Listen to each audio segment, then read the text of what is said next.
आज लोक प्रशासन की ये सेकंड क्लास है और इस क्लास की स्टार्टिंग हम एक क्वेश्चन से करेंगे। क्वेश्चन है आपका, पोस्ट कार्ड का सबसे प्रबल आलोचक किसे माना जाता है। ऑप्शन है आपके सामने, डिमॉक या लेविस मरियम या फिर पिफनर या फिर एल डी वाइट। इसका आंसर आपको आगे वीडियो में मिलेगा। और इस क्लास का मोटिव मेरा ये रहेगा इस क्लास में कि आपका कोई भी क्वेश्चन इस क्लास से बाहर ना जाए, तो मैं each and every important point इस क्लास में मैं डालने की कोशिश करूँगी। Good evening to all, welcome back to Pol Path and this is Pratima Singh. और ये क्लास लोक प्रशासन पर चल रही है। इसमें सारे इम्पॉर्टेंट पॉइंट आपके कवर किए जाएंगे और इस क्लास में आप पूरा फुल फोकस्ड होकर के आप कॉन्सेप्ट को समझने की कोशिश कीजिए। और नोट्स आपके इसको सारे प्रोवाइड कर दिए जाएंगे, मेरे हैंड रिटन नोट्स, वो आपको सारे फ्री ऑफ कॉस्ट रहेंगे, उसके लिए कोई चार्ज नहीं है, आपको प्रोवाइड कर दिए जाएंगे। तो अभी जो है आपका फुल फोकस क्लास में जो बारीकियां हैं, जो छोटे छोटे डिफरेंसेस हैं, माइनर सी लाइंस होती हैं कुछ फैक्ट के बीच में, और उसी में से हम अक्सर गलती कर जाते हैं, तो वो सारी बारीकियां यहाँ पर समझने की कोशिश कीजिए। नोट्स आपको सारे मिल जाएंगे, उसके लिए आप बेफिक्र हो जाइए। यदि आपको बनाना है तो अच्छी बात है, आप बना सकते हैं हमारे एक्सप्लेनेशन से, और क्योंकि फिक्सेशन होता है लिखने से तो वो आप कर सकते हैं, बट आपको नोट्स सारे मिल जाएंगे।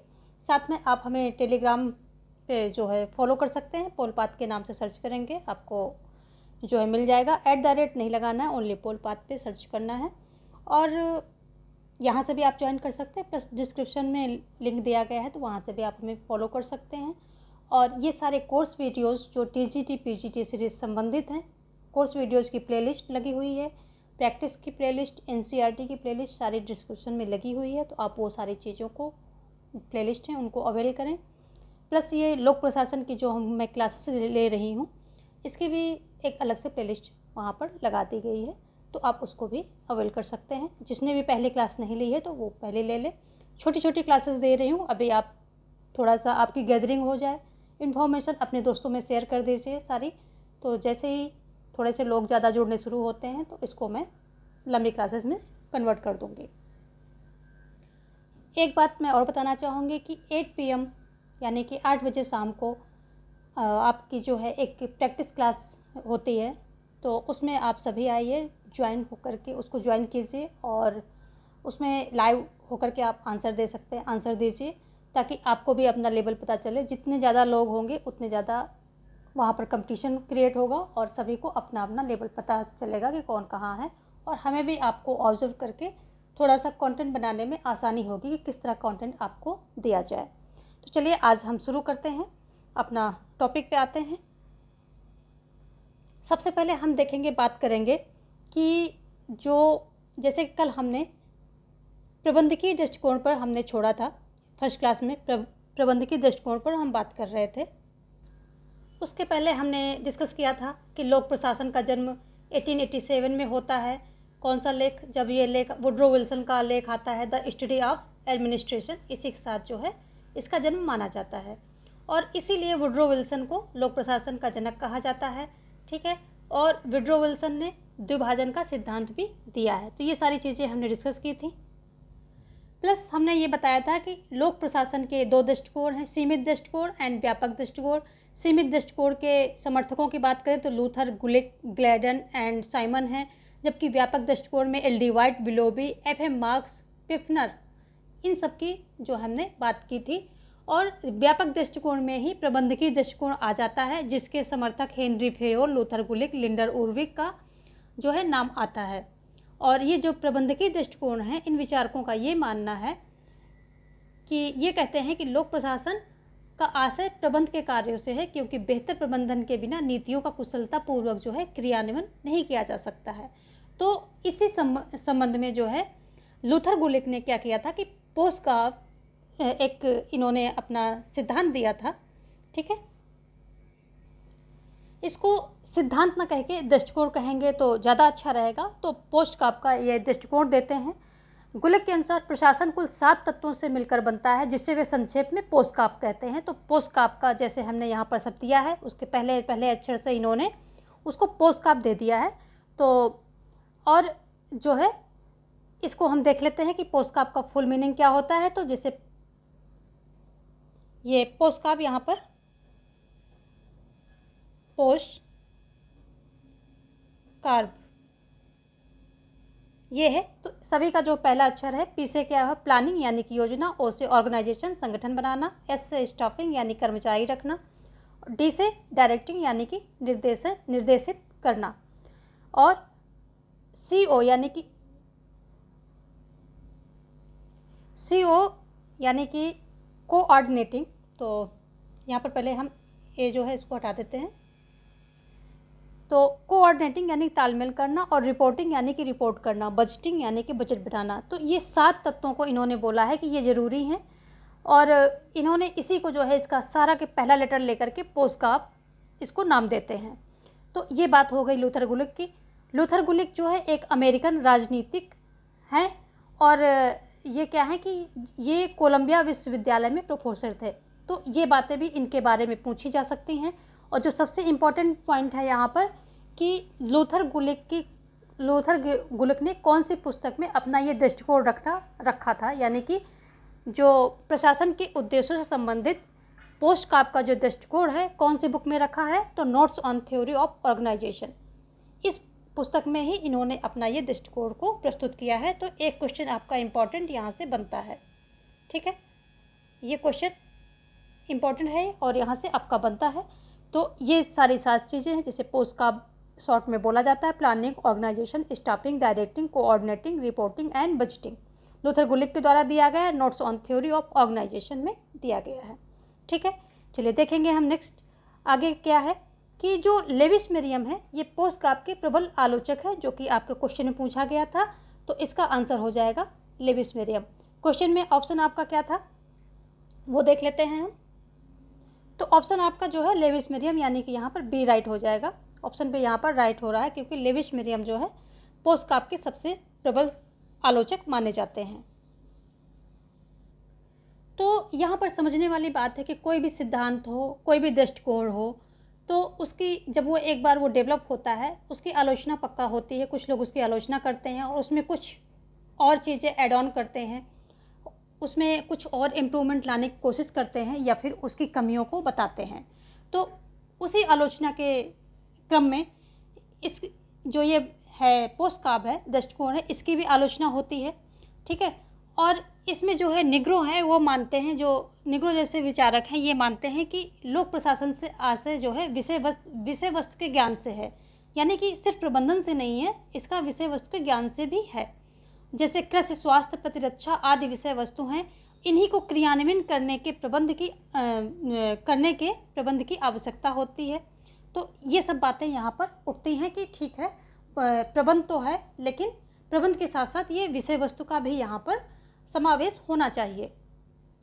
इसी क्रम में जो है लेविस मेरियम कहते हैं, लेविस मेरियम ये पोस्टकाप के प्रबल आलोचक हैं। ये क्या कहते हैं कि विषय वस्तु और प्रबंध दोनों होना चाहिए, यानी कि जो लोक प्रशासन का आशय है इसका आशय विषय वस्तु और प्रबंध दोनों से होना चाहिए, किसी एक से नहीं, ओनली प्रबंध से नहीं, बल्कि विषय वस्तु भी इसमें समावेशित होनी चाहिए, ऐसा ये मानते हैं लेविस मेरियम महोदय, ठीक है।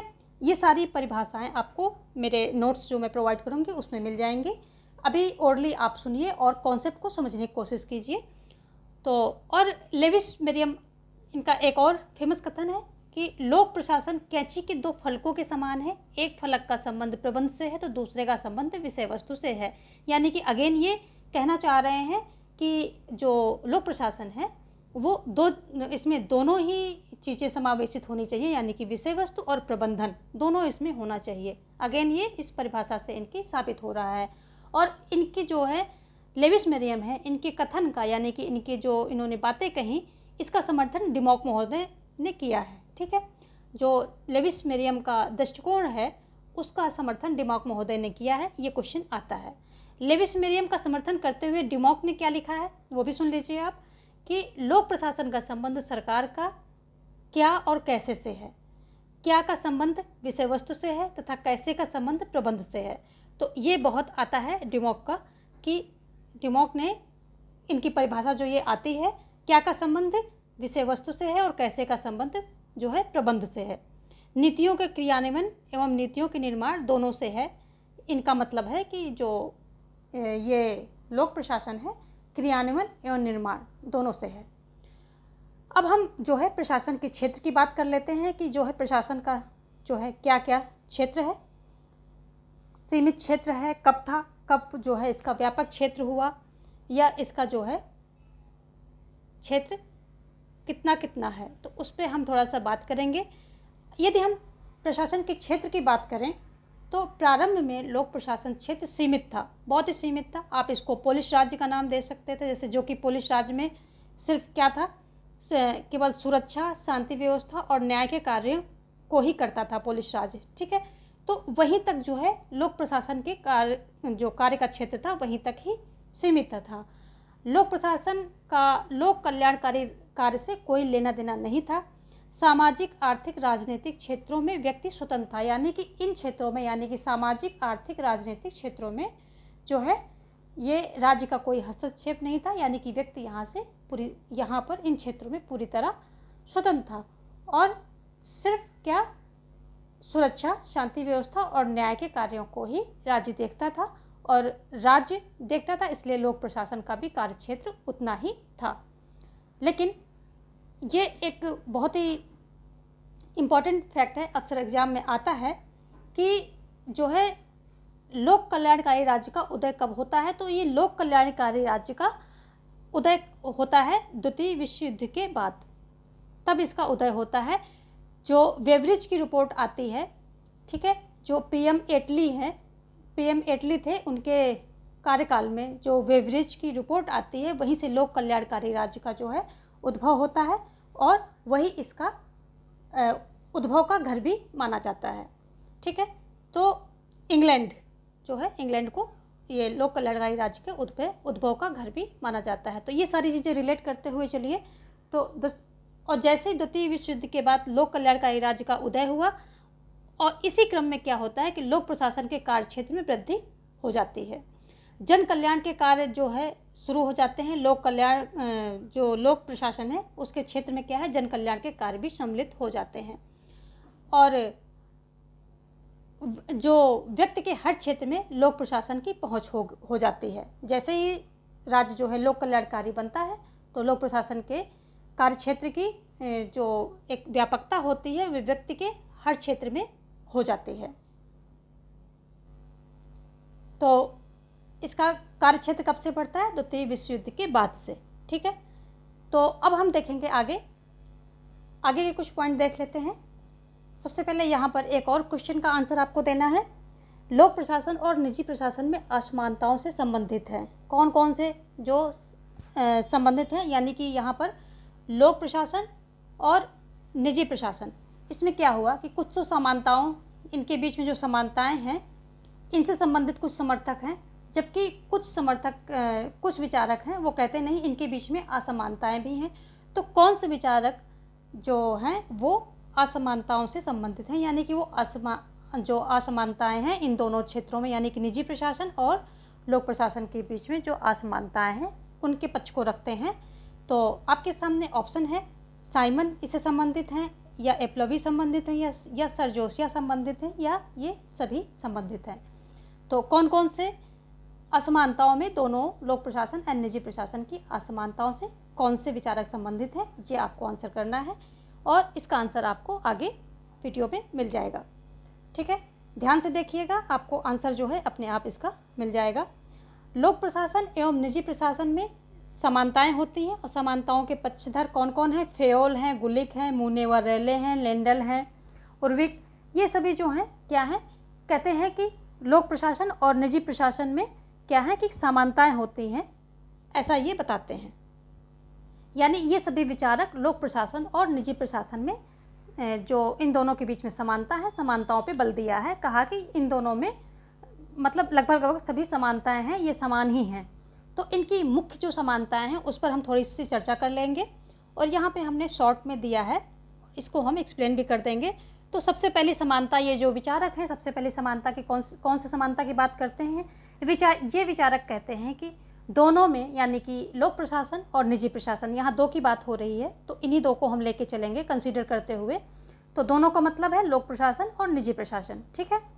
तो दोनों में अपने कार्यों को संपन्न करने के लिए एक संगठन की आवश्यकता होती है, क्योंकि अकेले कोई भी व्यक्ति प्रशासनिक कार्यों को संपन्न नहीं कर सकता है। तो दोनों में, चाहे वो निजी प्रशासन हो या फिर ये लोक प्रशासन हो, इवन आप घर में कोई पार्टी भी रखते हैं तो अकेले क्या सारे आप मैनेजमेंट कर लेते हैं? नहीं कर पाते हैं, उसमें आपको कुछ लोगों की हेल्प चाहिए होती है सारा मैनेजमेंट करने के लिए। तो वही सेम बात यहाँ पर है कि दोनों में क्या होता है कि अपने कार्यों को संपन्न करने के लिए एक संगठन की आवश्यकता होती है, ठीक है। तो यहाँ पर संगठन की आवश्यकता पहला पॉइंट हो गया समानताओं में। फिर ये क्या कहते हैं कि दूसरा पॉइंट ये रखते हैं कि दोनों के कार्य प्रणाली में भी लगभग समानता होती है। नीतियों को बनाने व लागू करने के लिए विभिन्न चरणों से होकर गुजरना पड़ता है। तो यानी कि ये कहते हैं कि कार्य प्रणाली में भी इनकी समानता होती है। थर्ड पॉइंट ये क्या रखते हैं, ये रखते हैं कि दोनों में जो अधिकारी होते हैं, अधिकारियों के समान उत्तरदायित्व होता है। किसी भी कार्यों में गड़बड़ी पाई जाने पर अधिकारियों को ही उत्तरदायी ठहराया जाता है। तो अधिकारियों का उत्तरदायित्व यहाँ पर थर्ड इनका पॉइंट हो गया। फिर अगेन ये क्या कहते हैं कि दोनों में जन संपर्क को महत्व दिया जाता है, क्योंकि सारी नीतियाँ व कानून जनता के लिए ही बनाए जाते हैं। तो दोनों में क्या होता है, जन संपर्क को महत्व दिया जाता है, यानी कि जनता को जो है महत्व दिया जाता है, ठीक है। तो ये इनका चौथा पॉइंट हो गया। और पांचवा पॉइंट क्या है, तो ये पांचवें पॉइंट में कहते हैं कि दोनों में अन्वेषण यानी कि खोज को महत्व दिया जाता है, अर्थात विभिन्न प्रकार की खोज और आविष्कार विभाग के द्वारा किए जाते हैं, जिससे जनता को अधिक से अधिक लाभ पहुंच सके, जनता को अधिक से अधिक सुविधाएं पहुंच सकें। तो इसलिए नई नई खोजें, नए नए अन्वेषण किए जाते रहते हैं ताकि जनता को अधिक से अधिक लाभ पहुंचाया जा सके, ठीक है। तो ये बातें जो हैं समानताओं से संबंधित हो गई। जो विचारक समानता पर दोनों के बीच, दोनों प्रशासन यानी कि लोक एंड निजी प्रशासन के बीच में समानताओं पे बल देते हैं, तो ये पॉइंट रखते हैं।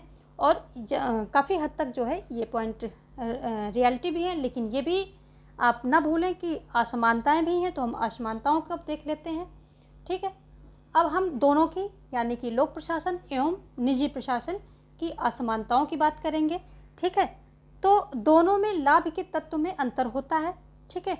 लाभ के तत्व में अंतर से मतलब क्या है कि जहाँ लोक प्रशासन लाभ के तत्व को ध्यान में रखकर कोई कार्य नहीं करता है, वहीं निजी प्रशासन क्या है कि केवल लाभ के तत्व को ध्यान में रखकर अपनी संपूर्ण प्रक्रिया संपन्न करता है।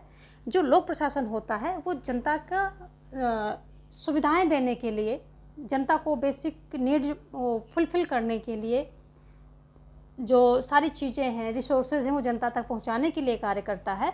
उसका लाभ का वहाँ पर बहुत मोटिव नहीं होता है, जबकि जो निजी प्रशासन होता है उसका सिर्फ और सिर्फ एक मोटिव होता है कि लाभ। वो अगर कस्टमर को फैसिलिटेट भी कर रहा है तो उसका मोटिव यही होगा कि लाभ, मतलब उसका एक सबसे अहम मोटिव, एक सबसे अहम उद्देश्य यही होता है कि उसको कहाँ से ज़्यादा लाभ प्राप्त हो रहा है। तो ये एक बेसिक सा अंतर और बहुत बड़ा अंतर है कि जो लाभ के तत्व में इन दोनों के बीच में अंतर पाया जाता है। तो ये एक काफ़ी बड़ा अंतर हो गया। दूसरा है जो सेवा भाव है, दोनों में सेवा की भावना में अंतर पाया जाता है, ठीक है। सेवा होगा यहाँ पर, सेवा भावना में अंतर पाया जाता है। लोक प्रशासन सेवा के बजाय औपचारिकता को अधिक महत्व देता है, और वहीं निजी प्रशासन सेवा को अधिक महत्व देता है ताकि अधिक से अधिक लाभ कमाया जा सके। जितना अधिक वो अपने कस्टमर को, जो उससे जुड़े हुए लोग हैं, उनको सेवा देगा, जितनी अच्छी सुविधाएं देगा, जितनी अच्छी सर्विस देगा, उतने ज़्यादा लोग उससे जुड़ेंगे और उतने ज़्यादा जो है उसको लाभ होगा। तो एक ये अंतर होता, सेवा भावना में अंतर है। लोक प्रशासन सेवा के बजाय औपचारिकता को अधिक महत्व देता है, जबकि निजी प्रशासन सेवा को अधिक महत्व देता है ताकि उसको अधिक लाभ हो सके, ठीक है। तीसरा पॉइंट क्या है कि सार्वजनिक उत्तरदायित्व में अंतर। इसका क्या मतलब होता है? इसका मतलब है कि दोनों को सार्वजनिक उत्तरदायित्व में अंतर होता है। लोक प्रशासन सार्वजनिक उत्तरदायित्व से अधिक अपने विभाग एवं बड़े अधिकारी के प्रति उत्तरदायी रहता है। जो लोक प्रशासन होता है उसके जो कर्मचारी, अधिकारी जो भी होते हैं, तो वो अपने से ऊपर वाले जो अधिकारी होते हैं उनके प्रति उत्तरदायी होते हैं।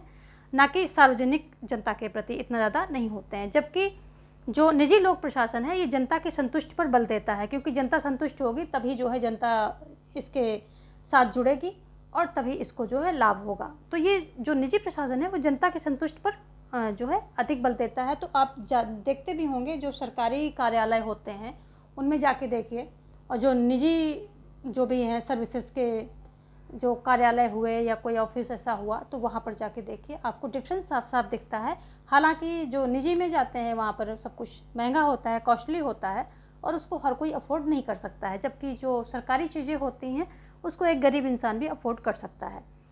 तो ये बात हो गई यहाँ पर। आगे फिर क्या है कि दोनों की संवेदनशीलता में भी अंतर होता है।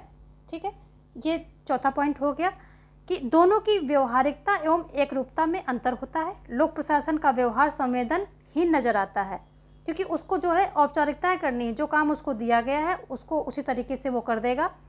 उससे जनता कितनी संतुष्ट है नहीं है वो उस पर बहुत ज़्यादा ध्यान नहीं देता। उसकी जो अधिकारी या कर्मचारी वहाँ बिठाया गया है वो अपने बताए गए निर्देशों और नियमों के अनुसार ही कार्य करता है।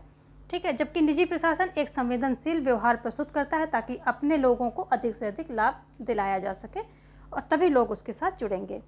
एकाधिकार की दृष्टि से भी यहाँ पर अंतर होता है।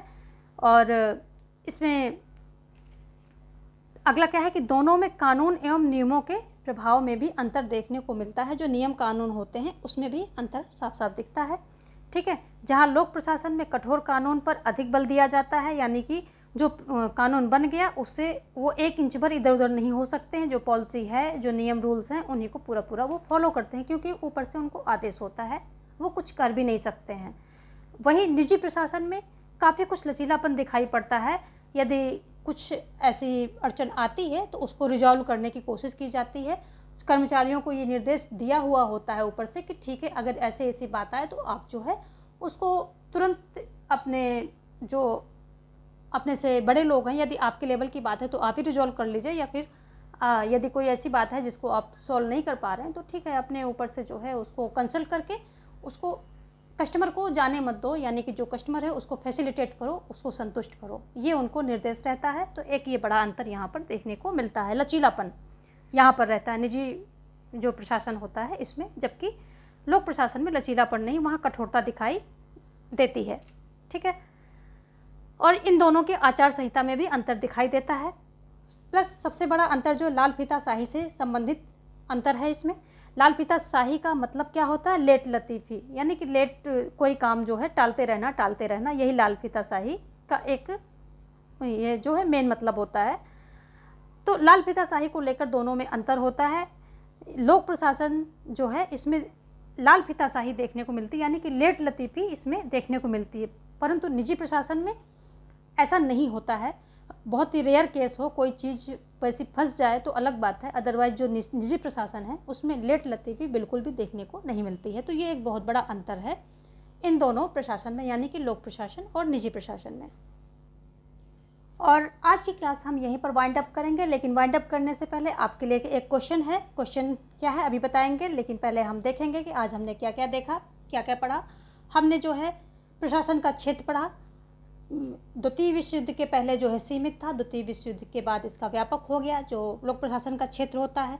ठीक है, लोक प्रशासन और निजी प्रशासन में हमने समानताएं देखी, असमानताएं देखी। ठीक है, और पोस्ट का जो दृष्टिकोण है किसने दिया, कौन सी बुक में दिया, ये सारी चीज़ें हमने देखी। लूथर गुलिक ने दिया है इसको, और इनकी पुस्तक notes on theory of organisation में दिया गया है। तो ये सारी चीज़ें हमने देखी। प्लस इनके कौन से 7 तत्व हैं पोस्टकाप के, तो POSDCORB planning, organisation, staffing, directing, coordinating, reporting, budgeting, ये 7 तत्व बताए हैं किसी भी प्रबंधन के लिए, जिसको इन्होंने शॉर्ट में पोस्टकाप बोला है। ठीक है, आज आपका क्वेश्चन क्या है, क्वेश्चन आप ले लीजिए और इसका आंसर आप कमेंट सेक्शन में कहेंगे। ठीक है, इसको बताएंगे कि किसने कहा है कि युद्ध काल का लोक प्रशासन शांति काल के लोक प्रशासन से भिन्न होता है, ऐसा किसके द्वारा कहा गया है। इसका आंसर आपको कल मिलेगा और डिटेल में मिलेगा, यानी कि कब कहा गया, क्यों कहा गया और किसके द्वारा कहा गया है। और तब तक आप इसको आंसर करने की कोशिश कीजिए और क्लास को ज़्यादा से ज़्यादा अपने दोस्तों में शेयर करें, लाइक करें एंड अभी तक सब्सक्राइब नहीं किया है तो कर लें, क्योंकि यहाँ पर आप मेरी सारी वीडियोस तभी पाएंगे जब आप चैनल को सब्सक्राइब कर लेंगे। सारे नोटिफिकेशन आपको मिलते रहेंगे और मुझे भी यहाँ से थोड़ा सा मोटिवेशन मिलेगा ताकि मैं आपके लिए अच्छा और अच्छा जो कंटेंट लाती रहूँ।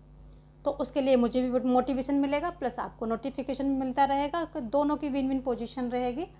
तो आप जो है क्लास को शेयर करें और सब्सक्राइब करें, लाइक करना बिल्कुल ना भूलें। Thanks for watching, have a nice day.